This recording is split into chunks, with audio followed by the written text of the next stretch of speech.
Hello, and welcome to another edition of From the Desk of. I'm Jim Cohen, CEO of Minneapolis Jewish Federation. It's a scary world out there, and many of the episodes of this podcast have dealt with some serious issues. And while I'm not pretending that they don't still exist, I really wanted to focus on something positive and uplifting. And that's why I asked Kara Rosenwald to join me at the desk this morning. Hey, Kara. Hey, Jim. Thanks What for having me. why don't you introduce yourself and tell us what your title is here at Federation and also how you arrived at this job, your professional Jewish journey? Okay, great. Well, thank you for having me. My title here at Federation, right now is Director of Global Experiences and the Community Israel Education Strategist. It's a little bit of a mouthful, but it really says what I'm doing here. My title has changed during my time at Federation Yeah. to reflect how my job has changed since I've been at Federation, but I'm really happy to be doing exactly what I'm doing right now. I first started getting involved at Federation as a community volunteer, as a lay leader. Zaharit Heilitzer had asked me to be on the Global Experiences Committee, and this was probably almost 10 years ago. So I started getting to understand what Federation did in global spaces through my volunteering on that committee. I was teaching at the time and really enjoying getting to just be a volunteer. Through the work on that committee, I knew that there was going to be the community mega mission happening to celebrate Israel at 75, and that Federation was going to be looking to hire someone to be the coordinator for that trip. And I thought, well, that would be a neat job. So when the job was posted, I applied for it.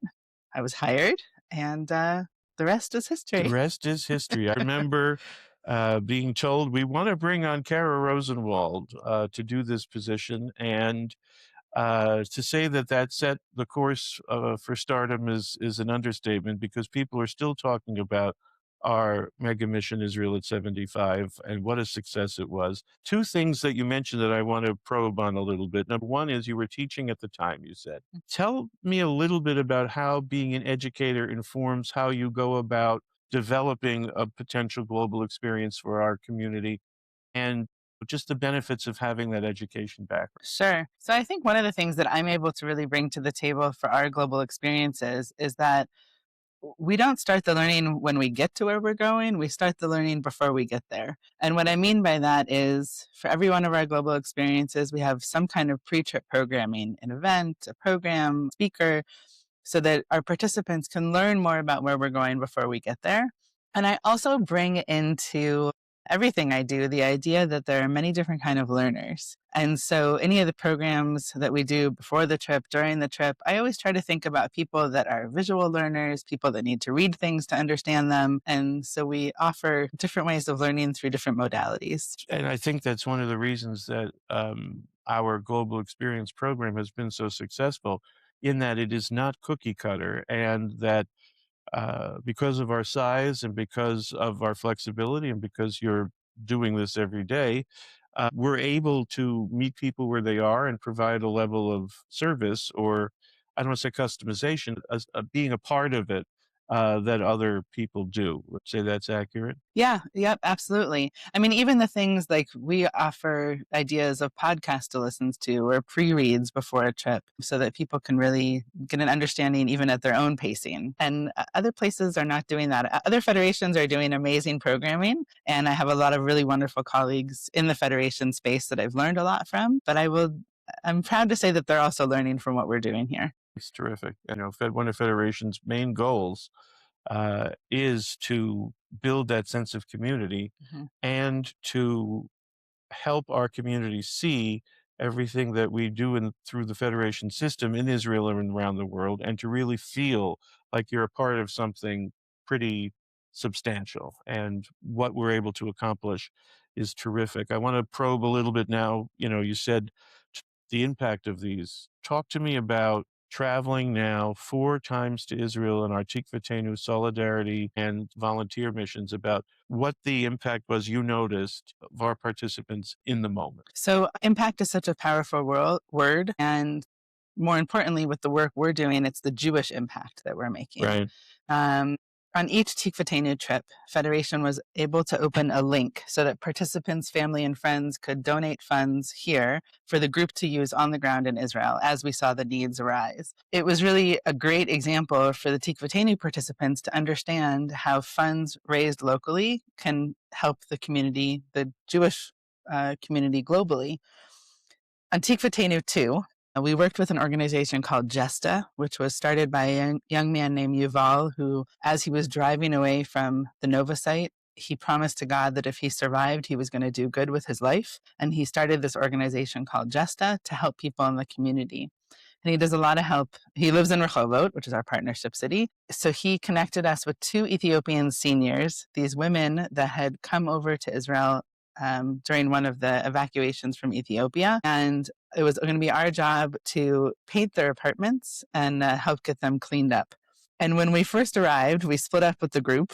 So each half of the group went to one of the apartments, and these women were hesitant, to say the least, about us coming into their spaces, even though Yuval had explained what we were going to be doing. Right. And they knew that we were coming to do good. And very quickly, many hands make light work. We moved furniture into the center of the room. We put plastic tarps up. The apartments were painted.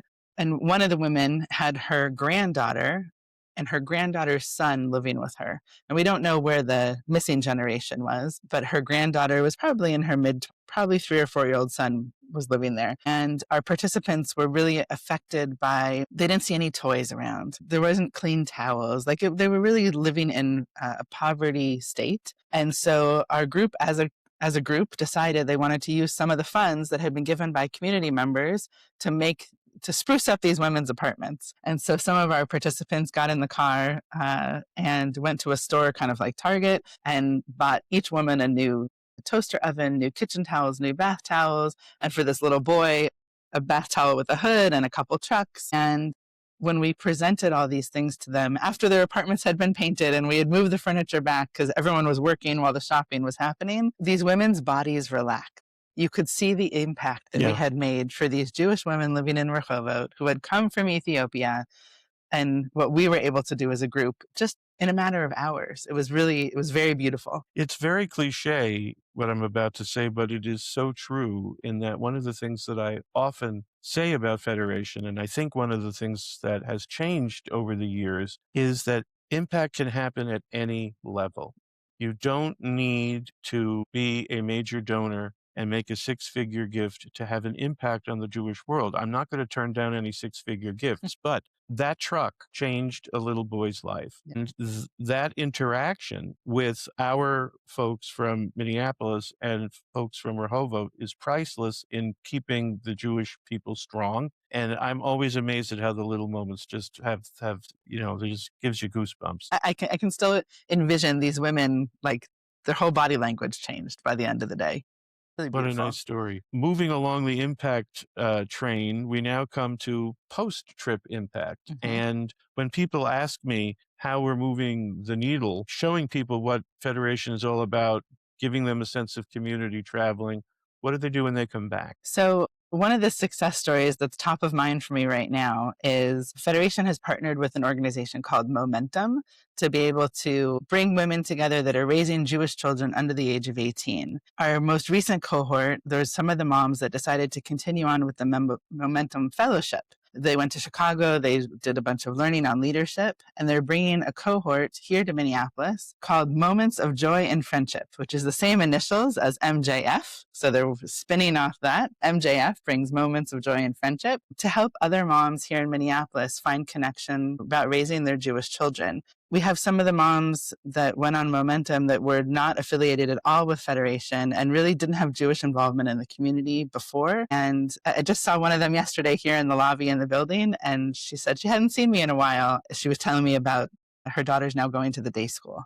So it's all these connections that come through for Federation, for our community partners, and we're really impacting lives all over the place. And the impact is in so many different ways. Participation, as you just said, financial contributions to campaign have gone up. We've created new donors that weren't there in the past. All of this is really very positive. And if I'm not mistaken, we now have committee members who have been on these trips. And how has seeing people go from 0 to 60, whether it be becoming a Lion of Judah as a result of going on this trip, or joining the finance committee or the board, what has that been like for you?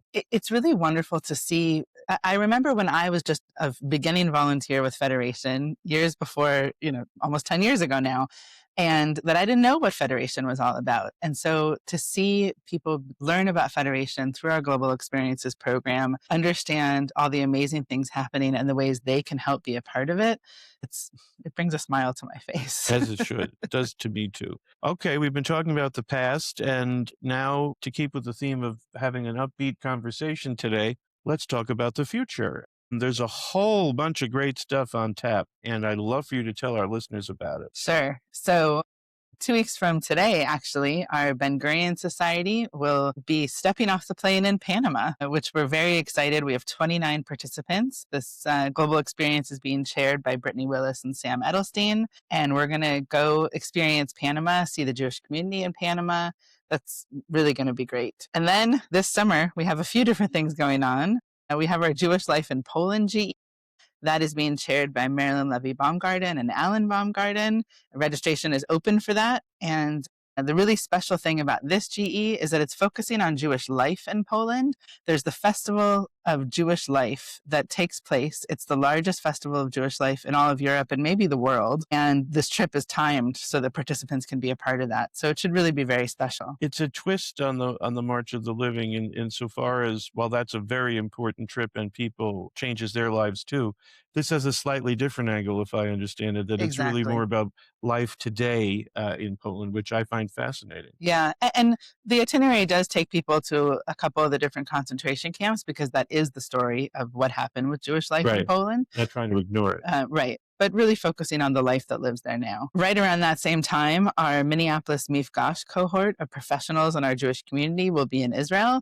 Now, this is a trip that was supposed to happen last June and has, because of incidents in the world that you mentioned when you first started, but we're focusing on the positive today. Now it's the time for the professionals to be in Israel together. This cohort represents 11 different organizations here in Minneapolis. And these professionals are going to be doing learning together again as we prepare to go to Israel together. This is being done in collaboration with the I Center, the Israel Center out of Chicago, and really excited to see the ripple effect of what's going to happen when this group comes back from Israel. And I'm going to let you catch your breath and make one comment, and that is that this is part of Federation's concerted effort to do more in the space of professional development and retention, not just for ourselves, but for the entire Jewish ecosystem here in the Twin Cities. And the feedback that I've gotten that this is something that we are investing in has just been tremendous. So I think that will, once we finally get them to Israel, I think that will be an experience that will only enhance their ability to do their work when they get back. So kol hakavod on that. I've given you time to breathe. What else do we have? See, we've got a lot. Yes, there is so much. Next December, next year for winter break, we have our Federation Family Adventure trip to Israel, it's almost reached 50% registration at this point. I'm very excited to say. That's tremendous, and we just opened it. We just opened it. I know, it's been open for a minute, and people are registering. This trip is geared for families with elementary-age children and older, and really want to encourage anyone who's been thinking about taking their family to Israel to check that out. Have an amazing adventure and get to see the Jewish impact that we're making in Israel, which will really be great with our partnership and other things going on. And then one of the goals of our Global Experience program was to be successful enough that our community organizations wanted to work and pair with Federation. And next January, our GE that we have then is an example of that. We're partnering with Beth El and Rabbi Davis, and we are planning a global experience to India. The trip is called Saffron, Spices, and Sacred Stories, and that really wraps up what that itinerary is. It's going to be very special, and we really hope that many people in the community will join us. We just had the launch event for that last week at Beth El, and we had over 50 people come just to find out about the trip. There's going to be a Zoom coming up next week to get more information.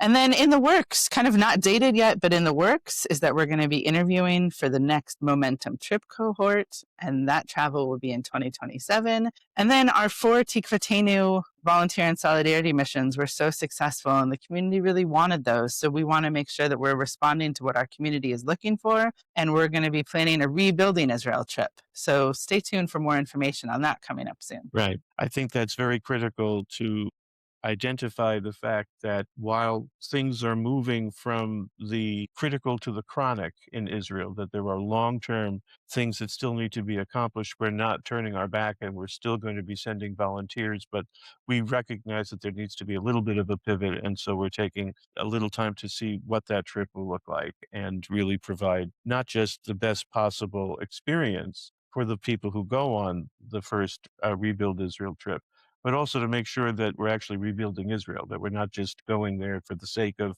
bringing volunteers and taking photos. We want to make sure that Right. we're actually getting our hands dirty and doing good work. So thank you for researching that. We're almost out of time.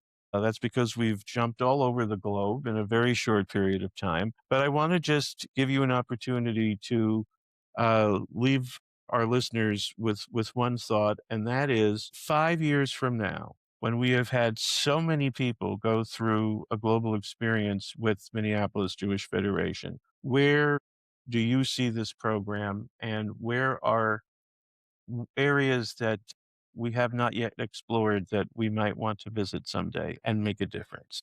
So great question. It's really 2 questions. All right, it's So, two questions. so the first thing is that I really want people to be thinking about how they can see the world and the Jewish impact that our community makes on the world through Federation Global Experiences. I'm hoping that people in the community will think, I'm going to travel in 2 years. Where do I want to go? Let me check out the Federation website and see where Federation's going. Maybe I'll go with Federation because I know how much richness those trips provide. Right. That's what I'd love to see. And I think that our reputation, the experience that people are having on global experiences, has building up our reputation to provide really quality experiences. So I think we're on a good path to that happening. And as for where I think we might be going in the future, we have a really close relationship with JDC, which is the largest Jewish humanitarian organization in the world. And they help us see how we can see the impact we're making around the world in different Jewish communities. So working with JDC, they'll help us figure out some locations where we can really see the work that we do here locally has an impact on the Jewish world. I thought you were going to say we just signed a contract with SpaceX, but okay, we're not going anywhere that they go.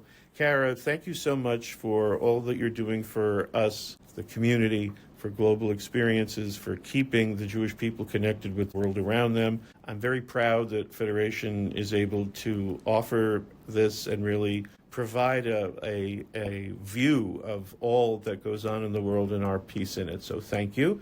And until next time, this is Jim Cohen from the Desk of. Bye now.